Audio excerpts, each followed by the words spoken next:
특히 제가 이 효소를 많이 먹어라 라고 말씀을 드리는데요. 그 이유는 인체는 약 13,000가지의 효소의 작용으로 모든 생명작용이 일어납니다. 우리 혈액순환 나도 모르게 계속 피가 돌고 있죠. 이 동맥에도 무려 98종류의 이 효소 작용이 일어난다고 해요. 자, 그러면 아직까지 우리 몸속까지 세포의 기능조차 과학이 다 완벽하게 분석해낸 것이 아니기 때문에 알지 못하는 효소의 작용들도 굉장히 많습니다. 효소의 작용을 좀 설명을 드리면, 효소는 크게 세 종류로 나뉩니다. 소화효소, 대사효소, 잠재효소가 있습니다. 아까 제가 효소의 작용 속도가 펜토초 단위라고 했죠. 이 펜토 과학은 노벨상을 받은 분야입니다. 우리 몸에서 일어나는 식물이 광합성을 하는데요. 이런 광합성을 한다든지, 우리 몸이 포도당을 분해한다든지, 단백질을 아미노산으로 만든다든지, 이런 속도가 무려 1000조분의 1에 가늠할 수 없는 속도로 일어나고 있다는 거죠. 자, 예를 들면 쌀밥을 잘 해가지고 도마 위에서 쪼갠다고 생각을 해보세요. 수려한 칼질로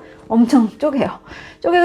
쪼개면 포도당이 될까요? 쪼개질 뿐 절대 포도당으로 바뀌지 않습니다. 그래서 탄수화물이 포도당이 되는 속도, 100만 년이 걸릴 속도를 하나의 아밀라제, 이 소화효소가 작용을 해준다고 합니다. 자, 근데 몸은 소화효소만 있는 게 아니죠. 물론 소화효소는 굉장히 중요합니다. 먹어서 영양소를 만들어내야 되기 때문에, 피와 살과 에너지를 만드는 작용 때문에 굉장히 중요합니다. 그런데 이 소화에 작용하는 우리 몸의 에너지가 전체 에너지의 약 60%예요. 그러니 소화를 시키지 않으면 썩어버리기 때문에 이 소화 효소를 만드는 힘도 굉장히 중요한 거죠. 내 소화 효소만 있는 게 아니고 내 몸이 계속 알아서 오장육부, 신진대사가 계속 움직이고 있죠. 그리고 뇌도 굉장히 빠르게 수만 가지 생각을 동시에 하고 있죠. 이런 모든 대사에 관련한 이 효소가 바로 대사효소입니다. 대사효소는 아직 그 기능을 다 밝히지 못했어요. 대사작용에 효소들이 작용하고 있구나. 백혈구만 해도 면역작용을 하잖아요. 9가지 이상의 이 효소들이 백혈구의 작용에 관여를 하고 있다. 아주 밝혀낸 정도가 굉장히 적습니다. 어쨌든 이 효소가 있어야만 우리 몸의 신진대사가 돌아가고 있는 거죠. 자, 그런데 이 대사효소만 있는 게 아니고 또 잠재효소가 있습니다. 이 잠재효소는 뭐냐? 여러분, 비상금이 필요할 때가 있잖아요. 통장에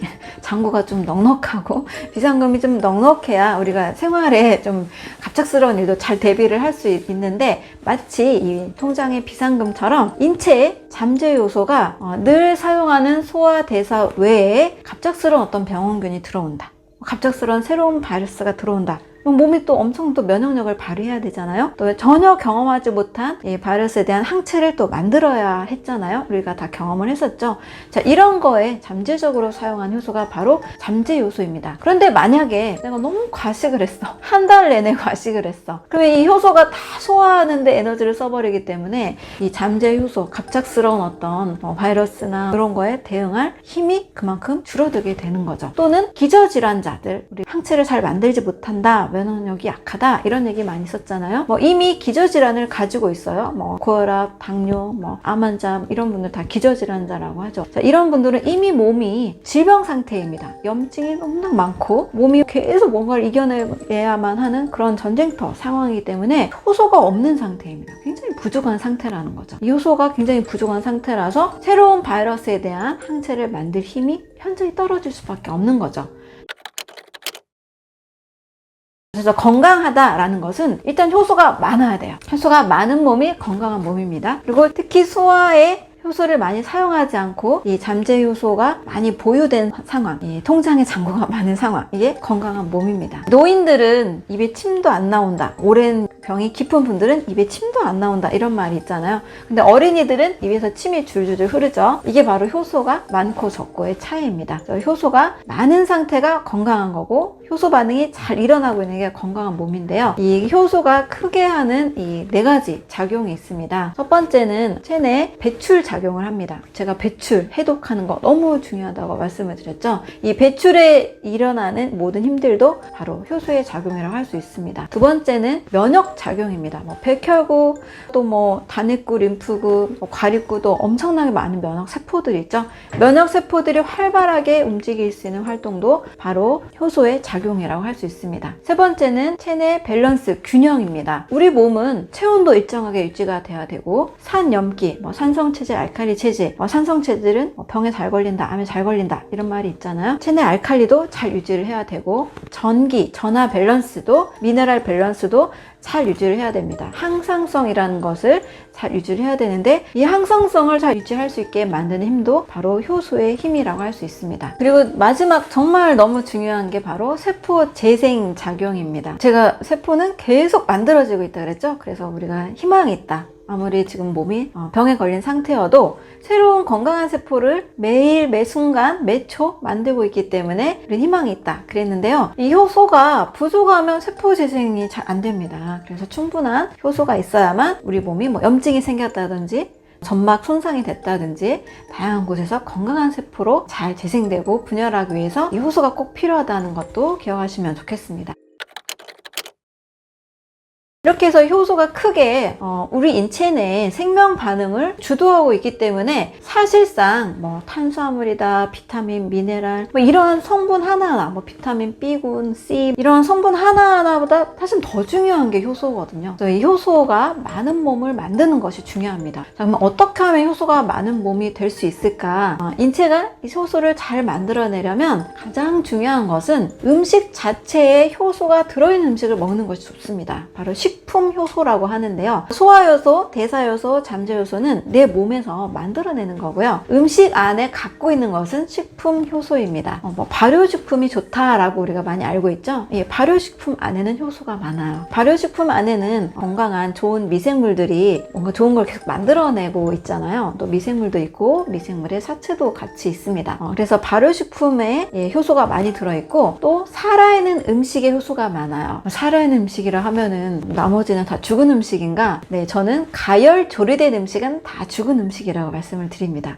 우리 흰쌀밥도, 또 고기를 구워서 드실 때, 또 뭐 국이나 찌개, 모든 음식들을 다 조리하잖아요. 100도 가까이 다 끓이고 볶고 튀기고 하는 순간 식품에 들어있는 효소는 다 파괴가 됩니다. 효소는 42도가 넘어가면 불활성화가 되기 때문에 모든 가열 조리된 음식은 다 파괴가 됐다고 볼 수가 있어요.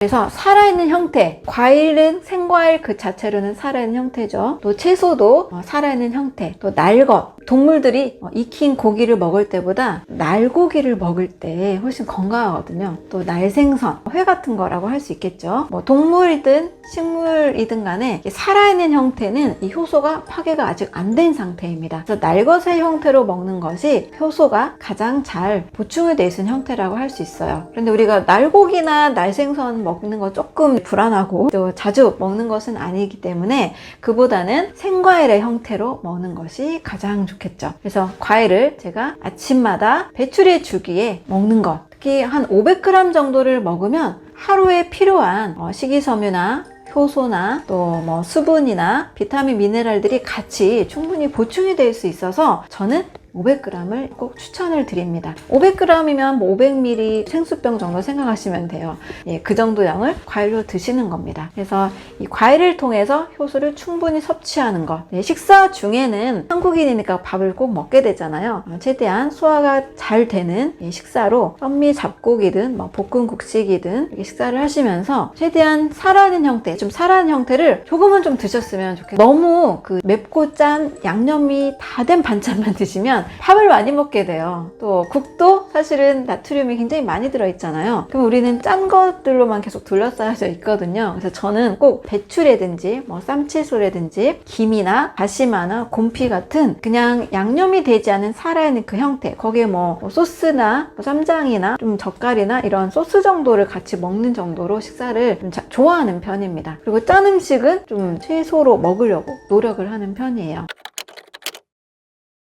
항상 몇 %만 먹기는 어려우니까요. 그래서 반찬에 한 하루에 100g에서 20g 정도는 좀 살아있는 뭐 샐러드도 좋고요. 채소류, 해조류, 또 간단하게 양념한 저는 소금 후추 정도로 볶은 버섯 요리 이런 것도 굉장히 추천을 드립니다. 특히 이제 볶음을 하실 때는 안전한 기름 4가지를 말씀을 드릴게요. 올리브 오일, 코코넛 오일, 들기름, 그 다음에 기버터입니다. 자, 이 중에서도 기버터라는 것은 열에 굉장히 안전해요. 256도 정도로 발연점이 굉장히 높습니다. 그래서 기름을 이렇게 볶고 튀기는 동안에 온도가 올라가잖아요. 그래도 산화가 되지 않아요. 가장 열에 안전한 기름. 올리브 오일이나 코코넛 오일, 들기름은 생이 가장 좋지만 살짝 좀 볶아도 일반 콩기름이나 식용유, 카놀라유보다 훨씬 좋은 기름이기 때문에 괜찮습니다. 그래서 이 기름 요리를 활용해서 또 버섯 볶음이나 채소 볶음을 드시면 소화도 잘 되고 또 좋은 불포화 지방산이 흡수가 되기 때문에 아주 온몸에 균형 잡힌 영양을 흡수할 수가 있습니다.